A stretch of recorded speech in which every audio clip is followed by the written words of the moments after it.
Welcome to the Leafy podcast, helping real estate investors and entrepreneurs grow.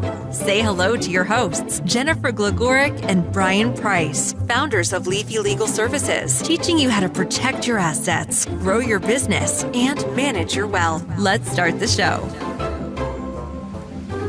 Hi, everyone. Welcome to Leafy Podcast. Thank you so much for being with us today. I am Tammy, the podcast manager, and joining me today is our host, Jennifer Gligoric. She is the COO of Leafy Legal Services, and she has an amazing guest for us today. So I'll go ahead and hand it over to Jennifer so she can get us started.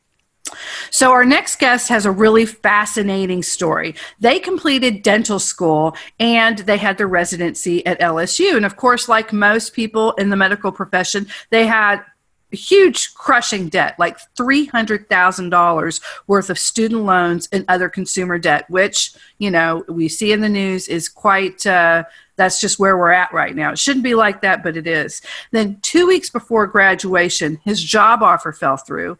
So he had a wife, he had a 2-month-old, nowhere to go, and he managed to get out of that and to embark on a very interesting journey, becoming a real estate investor, and now he helps people get out of debt. So let us welcome the debt-free doctor of debtfreedr.com, Jeff Anzalone. Welcome, Jeff.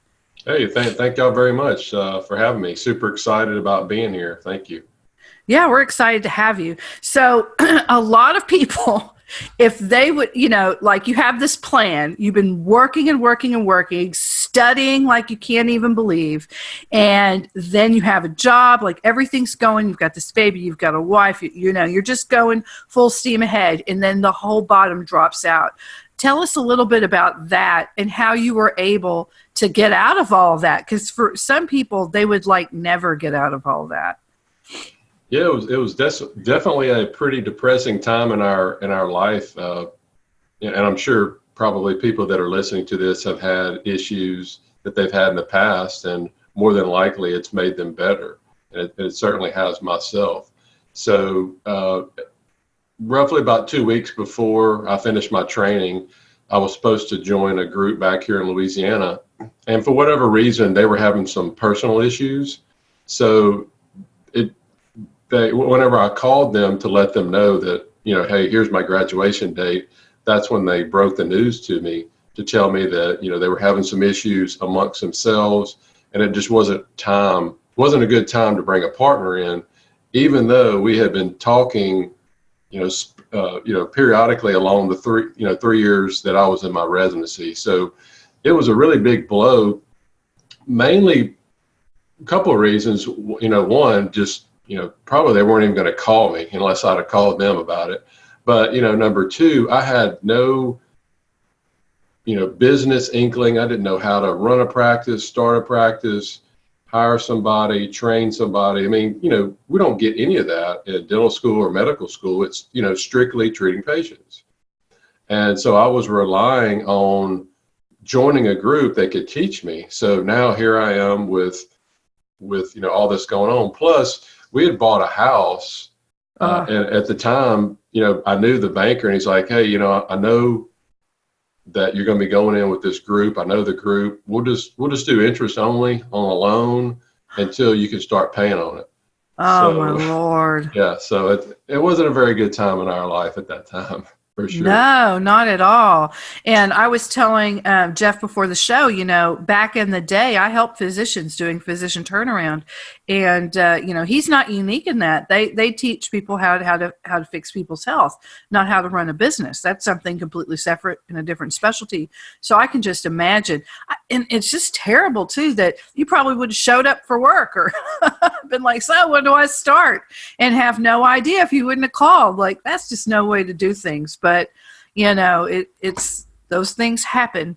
And I'm so glad you were able to get out of it. So did you use what resources did you utilize to get started? Did you start your own practice? Is that what you actually did? Or did you find someone else? Well, actually, it completely changed my mindset, because before I was thinking about, getting into the house, buying stuff, joining a hunting camp, getting cars and all that. But now I shifted. I went into survival mode. Right.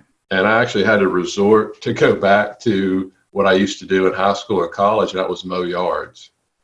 Oh, wow. Yeah. So I remember knocking on the lady's door. I used to mow her yard, and I was like, hey, remember me? She's like, yeah, I remember you. It's like, just want to let you know I moved back in town. Want to know if I could mow your yard this summer, because it was over a summer. She's like, she kind of looked at me funny, said, aren't you supposed to be a doctor by now? So it was a very humbling experience, to say the least. Yeah. But long story short, I had another dental specialist that heard about my story. Something similar happened to him. He took me kind of under his wing.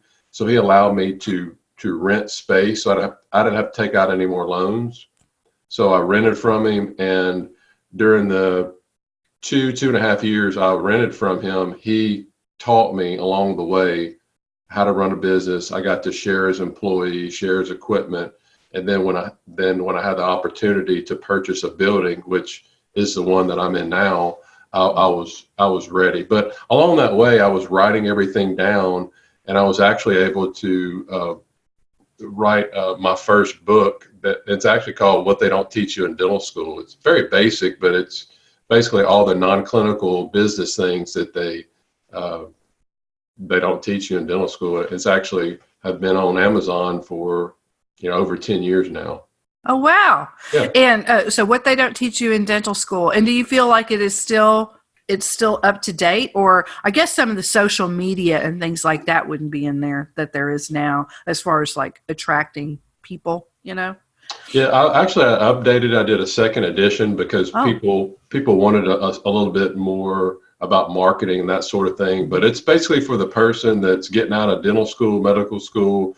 They want to start their own practice. So it's all the different steps, from forming an LLC to finding a building to getting equipment.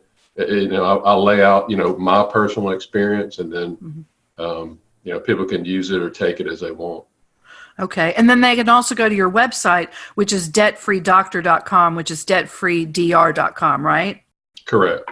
What else is on the site, or what else can they expect to see on there?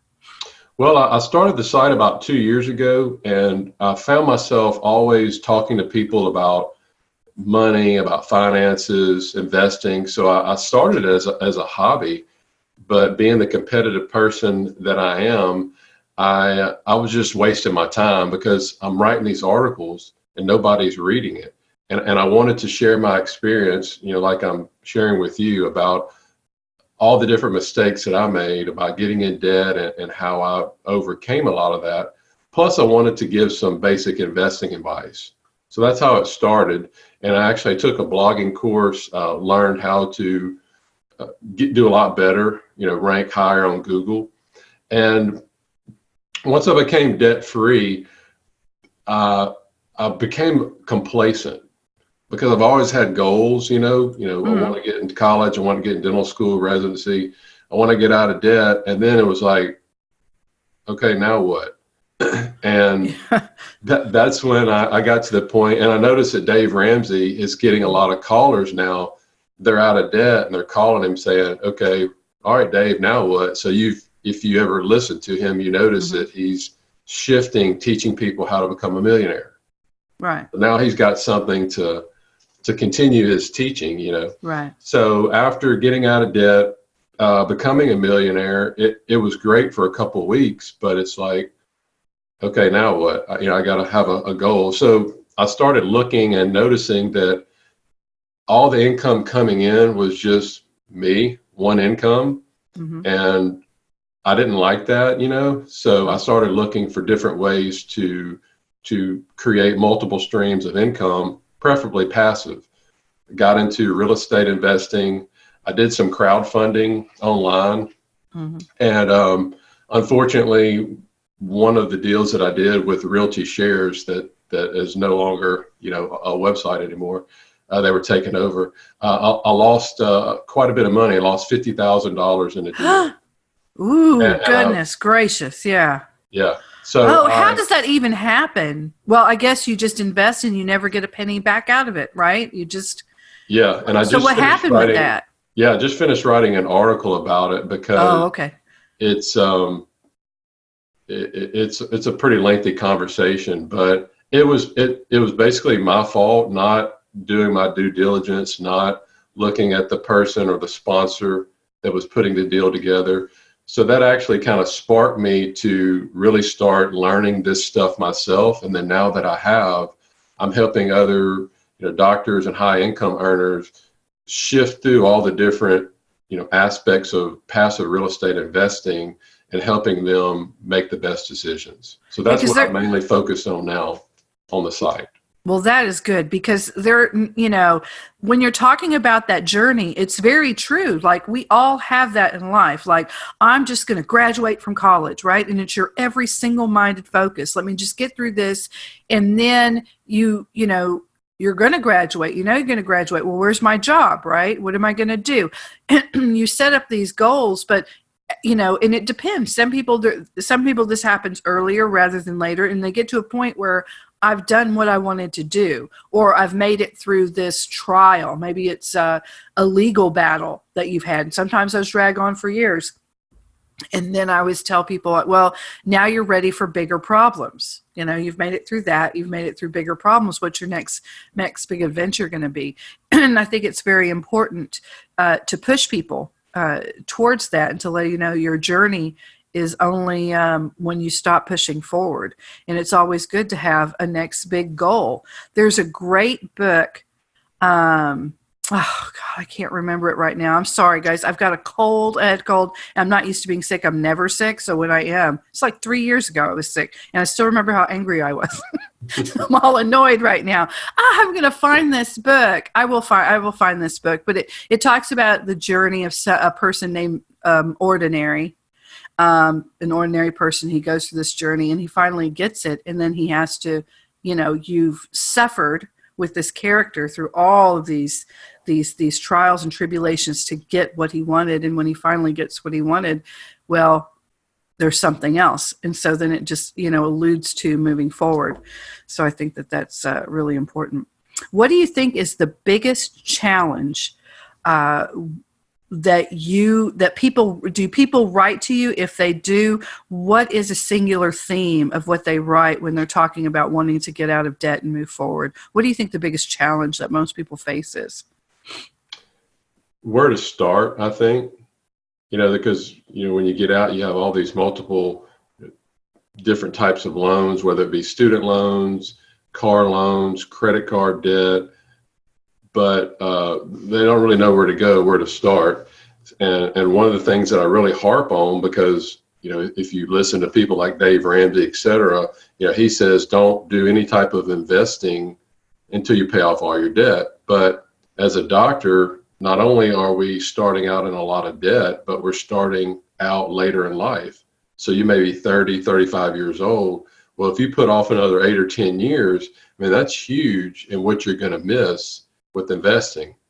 So I really think that we make enough money getting out to do both, pay down debt aggressively and invest. So I really harp on, stressing that, helping getting a game plan from right away, starting to create other income streams, because if you get injured or hurt or something like that, it's tough. I couldn't agree more. A lot of people put their eggs in this one single-minded basket. And when you do that, it can be, depending on who you are or what your income is, you don't even have to be a high earner. There are people who have, you can even invest in very small ways. There are people who invest in trailers, they're in trailer parks, or invest in other different ways, but you do need other streams of income that are passive, because even if you're just living paycheck to paycheck, you always have a little bit extra. There is something you can do better with the money. And we've talked to many certified financial planners at this point, Tammy and I both have, that have said it doesn't matter where you are in your life. There is something you're not thinking of because you don't know what you don't know. And you can put that to something, so where you're not living paycheck to paycheck, where one flat tire, is a travesty, or one lost job or, an illness or something like that. So right. I highly it's just, I try to get them into creating that habit. I look back when I was mowing yards in high school, and I always save something. And I'm teaching my kids that, give, whenever you get money, whether it's from a birthday present or you work or whatever, the three things you can do with money: give, save, and spend. So each time that they get it, they're allowed to spend some. They're allowed, I encourage them to give some and then to save some, and just getting into that habit. And like you said, it doesn't matter if you make $100 a month or, $20,000 a month, doing those same three things each time you get money. I've gotten to the point where weekly, and I have, money coming out of my account, and it goes, different places on a weekly basis. So I think for me, it's easier to do that versus, monthly, just because it helps with budgeting wise. Yes, I agree. If you can break it down in increments, it also makes it seem not as big or as scary, because at the end of the month, you think, God, that's a lot. I could do this, this, and this. Whereas at the end of the week, it's lesser amounts, no matter where you're at, and you can budget it more. Right. As far as passive investing in real estate goes, do you still do crowdfunding, or did that kind of burn you on that? Like, where are you at now as far as your passive investing with real estate? What I've mainly focused on now, I have found a couple of people, sponsors that I know personally. I've met them. I've met their family. We have the same types of investments in mind, the value add apartments, and they're mainly syndications. Mm-hmm. And most of them are in areas that are booming. Dallas, Fort Worth, one just closed in Orlando, Tammy. Mm-hmm. And then one in kind of the North Carolina area. So it's how I want to invest. It's already creating passive income on a monthly basis, and I'm just reinvesting the passive income. I don't need it now, but if I did need it, I could get it. Plus, I have money, from starting off in practice in the stock market. So I wanted to diversify and have, some of both. Okay. When someone's looking into doing something like that, into syndication and looking to do the same amount of investing, what do you think is a good amount that they need to have set aside to start with before they start approaching people or learning about? What do you think is a good benchmark that they can be setting aside if they want to follow the same path that you have to do that, to be able to start? And again, I want to stop and say it is important. Real estate investing is one of the few things where you still do want to meet people face to face, or at least video to video, and to know them and to trust them. That is still one of the last places where there is a lot of human interaction. It isn't just like Bitcoin, just click, click, click, boom. Mm-hmm. You still want to talk to people and establish relationships. So it's very rewarding on many levels. But as far as the dollar amount goes, what do you think is a good amount that they could actually get into something, if it was a reputable place and they did their vetting, where they could start to see a decent amount of return each month? Well, most of the deals that I do and that I really talk to people about are for accredited investors. Okay. And most of the minimums are $50,000, which seems like a lot, but a lot of times people may have $50,000 or $100,000 in an IRA or 401k. So, you could do a self-directed, and I just did a self-directed IRA myself. But I think shooting for $50,000 if you're going to get into one of these deals is something that you need to shoot for. If you don't want to do something that's for an accredited investor, you could do smaller ones, smaller deals for non-accredited investors on some of the different crowdfunding websites. But I've done about 5 or 6 deals on crowdfunded websites, mm-hmm. and about half of them turned out okay, and the other half didn't. So that's why I've really gotten away from that, because it's just so hard to really know what you're getting, because you don't really get to know the sponsor or anything like that. So now, if I'm spending or if I'm investing this type of money, I want to know who I'm investing with, and I think that's probably the most important thing, is building that trust. And the analogy that I give is if you've been to a dentist your whole life, and you go in and you get your teeth cleaned, and they tell you that, one of your teeth in the back is cracked and it needs a crown, more than likely you're just going to say, okay, I'll go ahead and get it set it up, because you trust that person.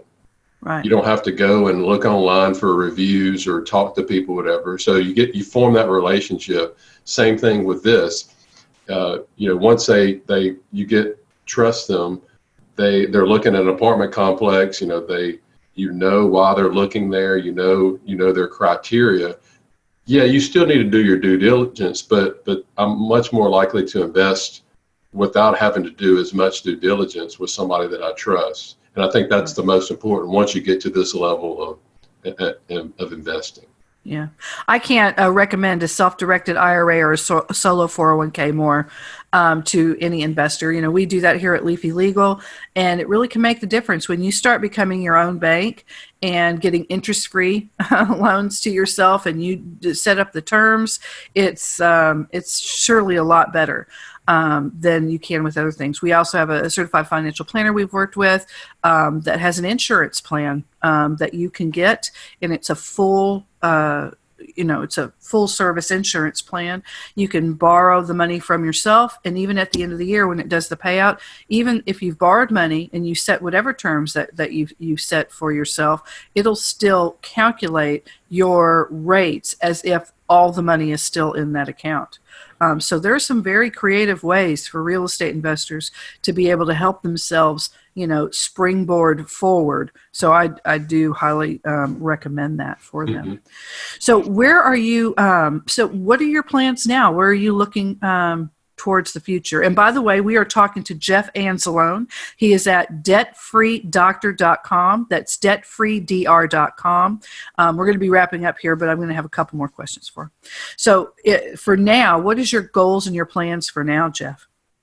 Well, I'm still maxing. We have an office retirement plan that I provide for my employees and my wife. So I'm still max those out because I still want to have some money in the stock market. And most of those are with Vanguard index funds. Oh, okay. So I'm familiar with them.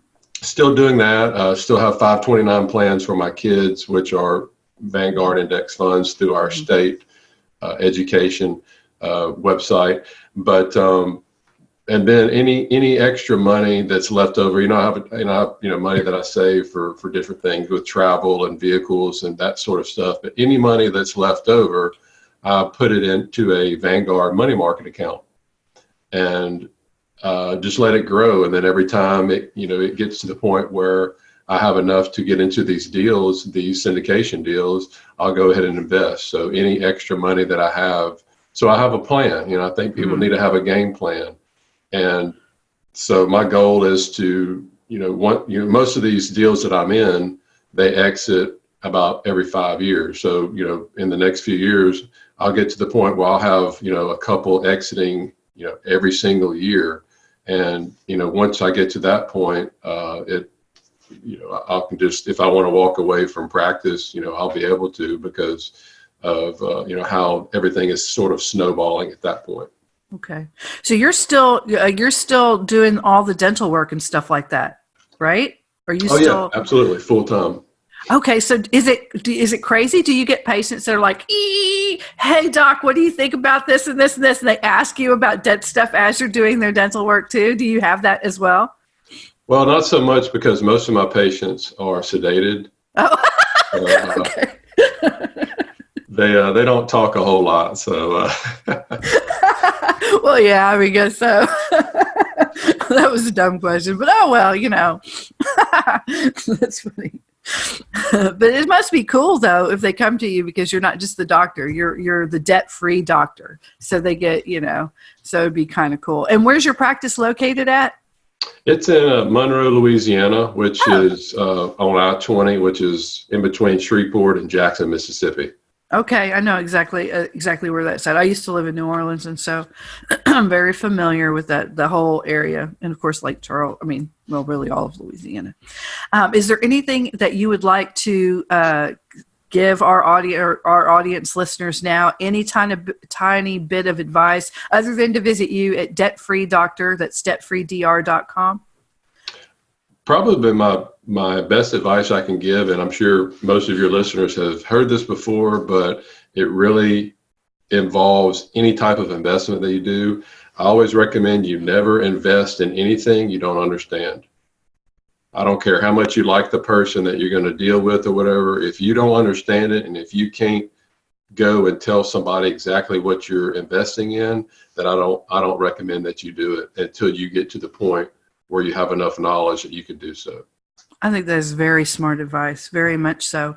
And there is so much information from just wonderful people like you who are like, I'm going to share all my information and knowledge. And then there's, other portals like Bigger Pockets, which we love. We're on there.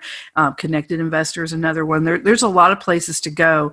And I would suggest sticking with the biggest ones, or people like you who've already been kind of vetted by the system, because sometimes you get advice from people and it's just crazy. So you have to kind of like check and check. That's why making a relationship is really important.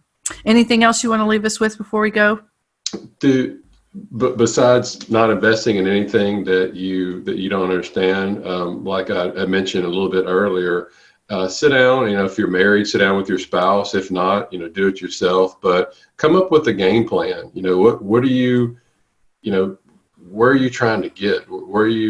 It's really hard to say, I'm going to save, $100 or I'm going to invest $1,000, whatever, if you're not shooting for a goal. And if you're not very goal, minded, maybe just shoot for a goal for the end of the year.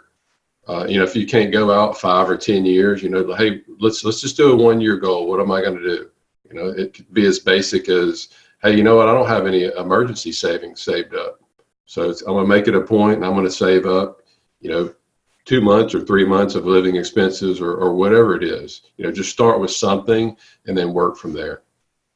I think that's a very good idea. I want to thank you, Jeff Anzalone, for being here today and for taking time out of your busy practice and helping people and everything that you do to be here. And just thank you so much. Again, guys, it's Jeff Anzalone at Debt Free Doctor. That's debtfreedr.com. Tammy, take us away.